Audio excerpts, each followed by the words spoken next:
President Hasina যে পালাইছে তার যে দল এখনো ব্যান করা হয় নাই, এটা ব্যান না করা পর্যন্ত আমরা এখানে মাঠ ছাড়বো না। তো আমাদের জুলাই আন্দোলনের মূল আমাদের যেই চিন্তা চেতনা, এটাই ছিল আওয়ামী লীগকে নিষিদ্ধ করো। পর্যন্ত প্রায় 9 মাস পেরিয়ে যাওয়ার পরেও আওয়ামী লীগকে নিষিদ্ধ করা হয় নাই।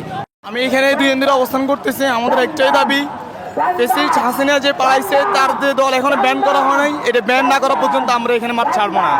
আমরা স্বাভাবিক অবস্থান করে যাবো ইনশাল্লাহ। আমি গতকাল জুমার নামাজ পড়ে এসেছি, কালকে সারা দেখে নিয়েছিলাম, ইনশাল্লাহ আগামীতেও থাকবো ইনশাল্লাহ। সো যতক্ষণ না ব্যান না করবে ততক্ষণ আমরা এখানে অবস্থান কর্মসূচি। আমাদের এই আন্দোলনের মূল সূচনা অনেক আগে থেকেই।